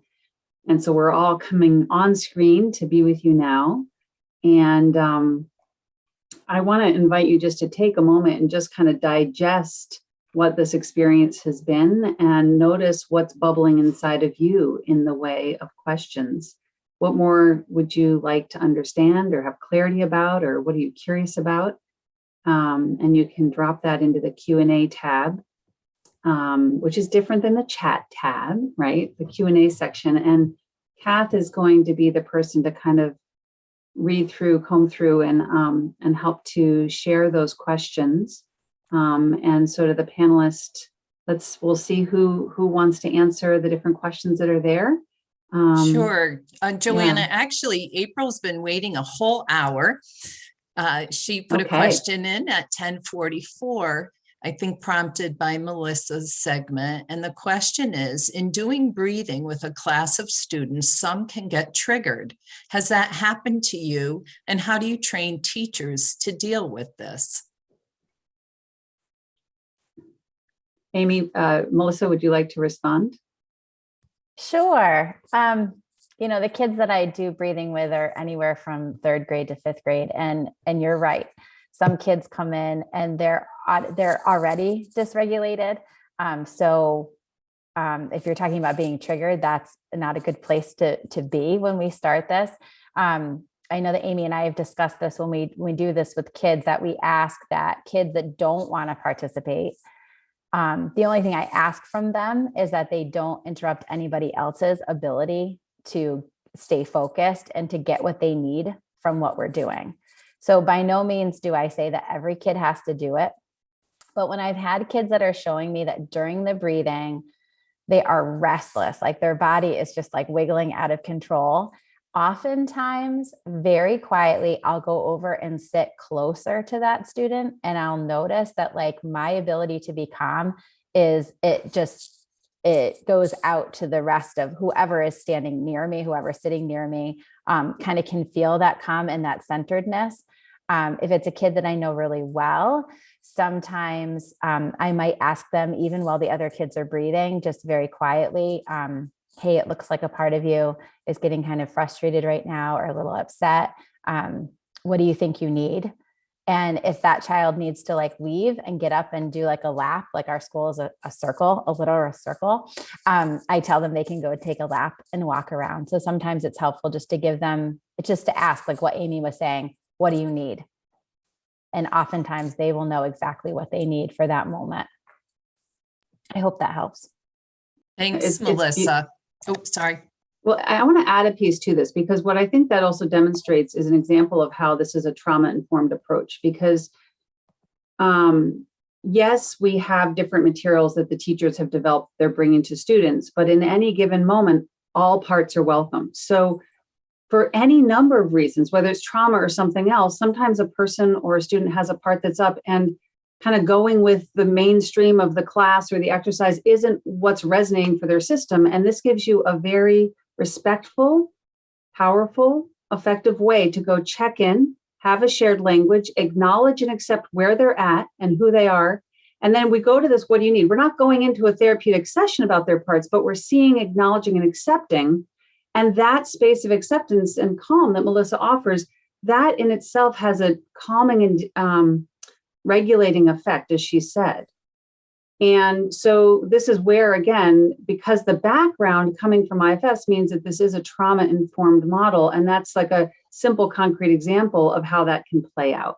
So I hope that helps, April, because it's a great and deep question. The other part of what she asked was like how you train teachers to do that. And I think Fitz and Amy and I all discussed that it starts with yourself.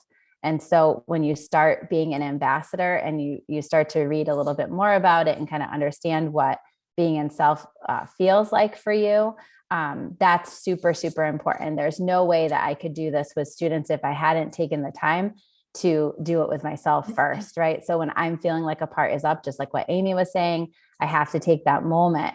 If I have something planned at the beginning of the class and I'm not in self, there are often times that I'll say, like, I can't approach what I had planned, like I'm going to go in a different direction. So it gives you, the teacher, autonomy to do that as well. And also that, like Joanna was saying, that you're reading your class and you're going with what the class wants. My classes meet twice a week for a half an hour each. So I only see kids for an hour, but I see every kid in the building. So if you can just imagine, like, it's not that I'm giving up time, like Amy said. If I don't do this, there's a lot more time that I'd be giving towards something else other than what we're doing in music. Thanks, Melissa. I want to be mindful of our time. We have a little over 10 minutes left. And April, I know you have another question, and we'll try to come back to that, but I think we'll move on to some of the other questions that are kind of bigger picture. Tracy is asking, how do you initially engage districts to taste this approach? So maybe about a minute to answer that question so we can make sure we get to the other ones. Joanna, probably a good question for you.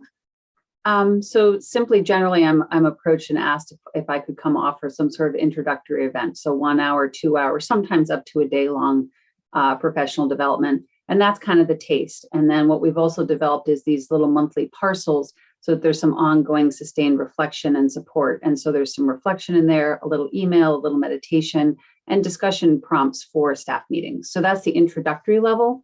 And after that, often then there's a select number of people who opt into, or we make a contract for the ambassador level, and we go from there. Great, thanks so much.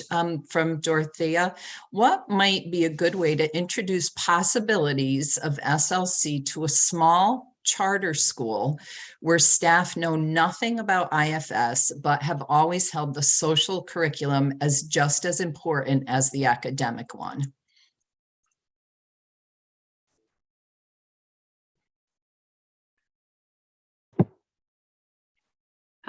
I guess, so I think it dovetails beautifully with the last one.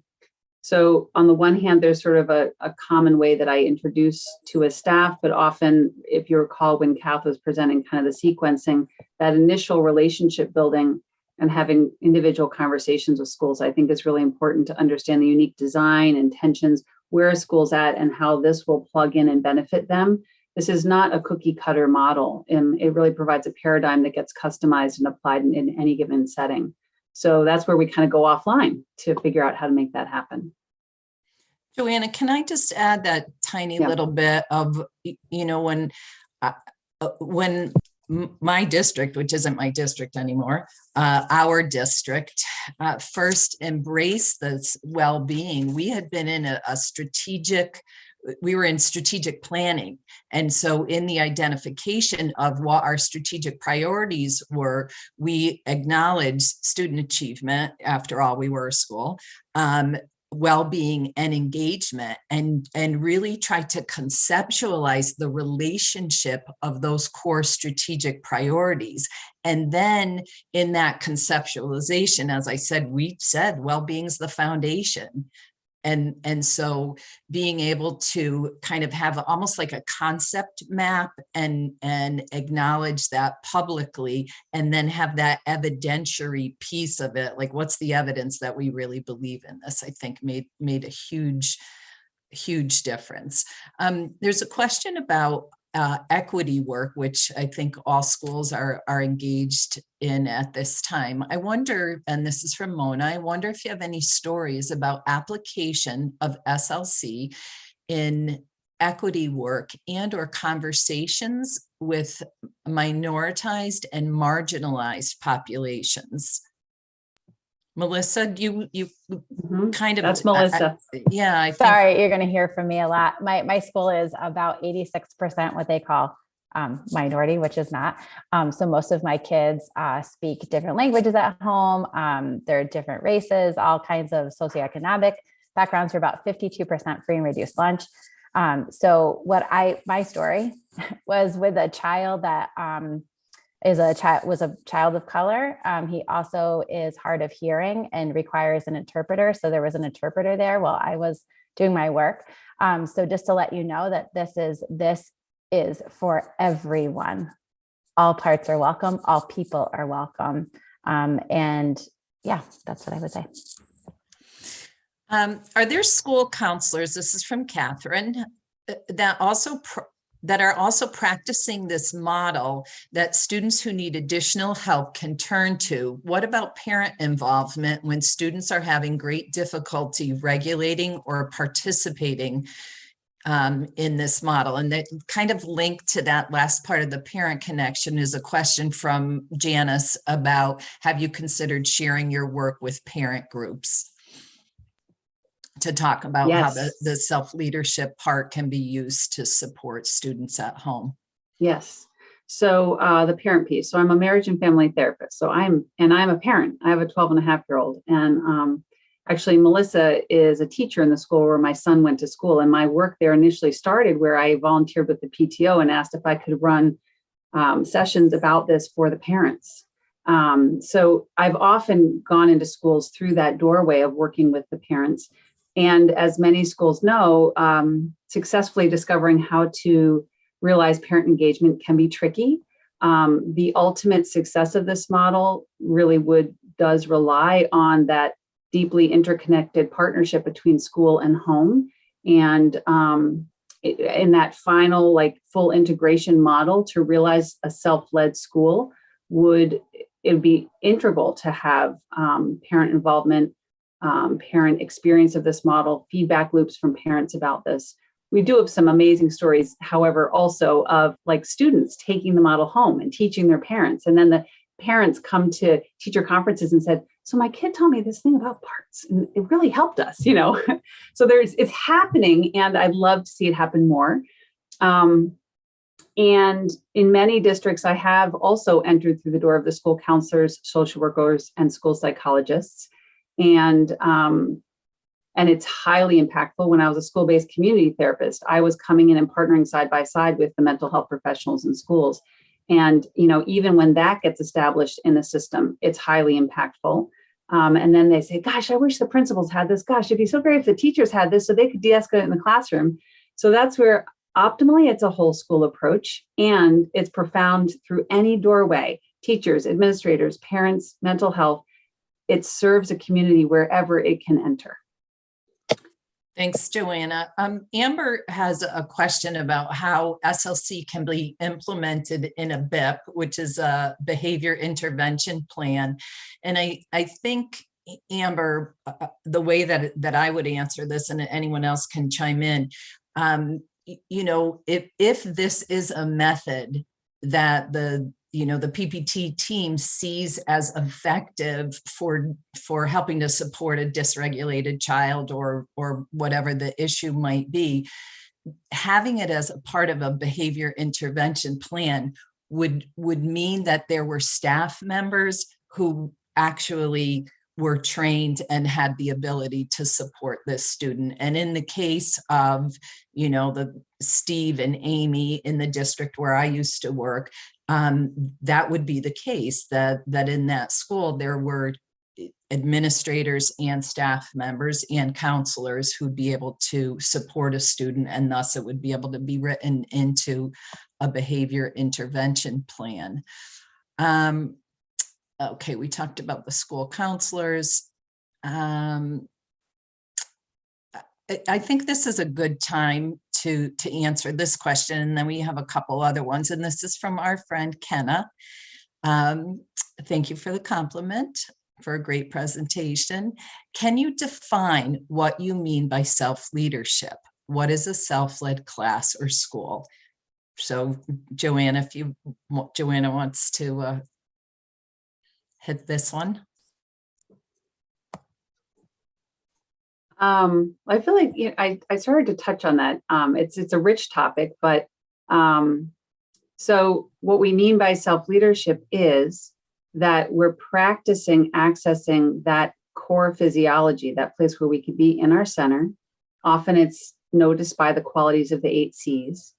and that we practice accessing that space and leading and responding from that space. And part of being able to do that is also to cultivate what Steve talked about, our parts detector, being aware of what are the parts of me that are up and how do I start to lead them as a team rather than being, oh my gosh, I'm on the wave and the next thing and the next thing. So a self-led classroom or self-led school or district would be a place where we're practicing accessing and leading from self together, collaborating together. So I saw somebody had asked, what's SLC? That's Self-Leadership Collaborative. That's the name of the organization and model that I've established to bring self-leadership to schools. You probably just heard a siren in the background, which is so unusual here, but it's perfect regarding the question on the firefighter part. Kat, yeah. Before you go on, can I just make one comment about to add on to what Joanna's shared?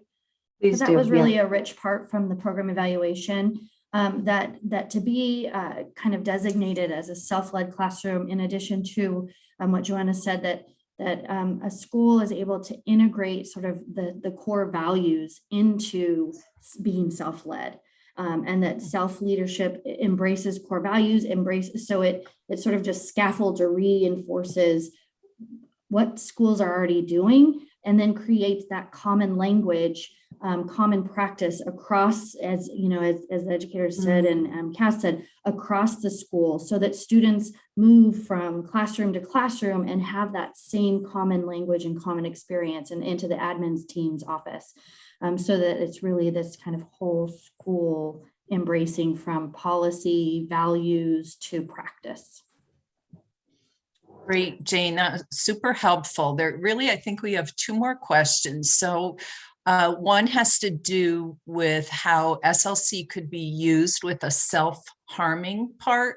And then the last question has to do with kind of how to engage students at the college level that seem to have kind of gone off the grid. And we have about 3 minutes left. So maybe we'll do the specific advice on the self-harming part, Joanna, and then maybe Steve and Amy can address the kind of engaging the disengaged student at the college level.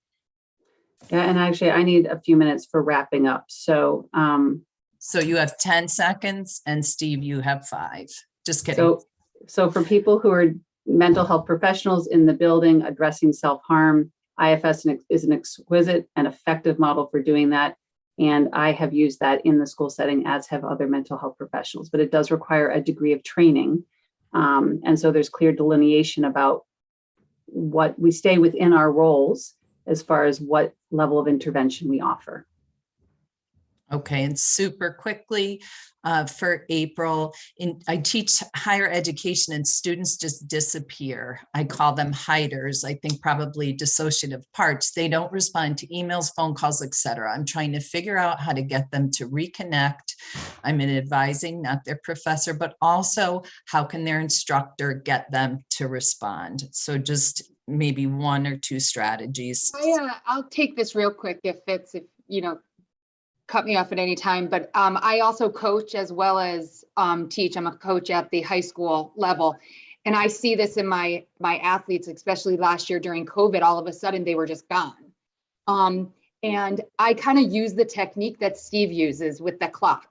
And it's connecting with them with something. I might have to make up a question, like make up something, be like, to throw a little carrot out there to get them to engage with me that has nothing to do with school. Like, you know, if I know they're into anime, if I know they're into biking, I might be like, hey, a part of my bike broke. Like, and sending them pictures of a broken thing, you know, like engaging them in that way has helped me bring their shoulders down, like Fitz said. Great, thanks. Joanna? To wrap up this wonderful morning for everyone? Absolutely. Well, first of all, I want to clap and thank and acknowledge and celebrate every single one of our panelists for your very generous and wise and skillful presentation today. And I want you to picture that everybody who's here is joining me in acknowledging you for all of who you are. And I do want to just take a few minutes right now. I know we're at 12. I want to take, I think it's 2 minutes, if you'll bear with me, to share with you possible next steps. I did just post in the chat a link to the website for the Self-Leadership Collaborative. And if you go there, you can see a copy of the pause model if you're interested in seeing that. You can see upcoming learning events. We're going to be hosting intro sessions, community practice sessions, ambassador series in the coming year. We'd love to have you join us. There's also a tab where you can join our contact list if you want to stay up to date on our efforts to bring self-leadership into schools. Also, today's forum was recorded. You can find this on the Foundation for Self-Leadership website. So that's the Foundation for Self-Leadership is the nonprofit arm of IFS. And so this will be posted there. And I want to make sure you know there's 2 more upcoming forums, as I mentioned, with the voices of my extraordinary global colleagues. January 22nd, integrating multiple modalities to cultivate self-leadership. February 5th, adopting clinically informed approaches to enhance education. So please do join us. These sessions are for free. And just to be crystal clear, when you go to register, press the register button. If you want to donate, you can press the donate button to support the extraordinary work of the foundation, bringing research, dissemination, and advocacy for this work around the world. So let me just check. Finally, as you can imagine, we'd really, really love your feedback. If you would be so kind to take a moment before you leave, I'm going to post in the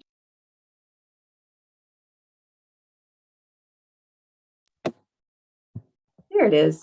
That is a feedback form. It's just a couple quick questions. We'd really love to know what landed for you, what worked, what was helpful.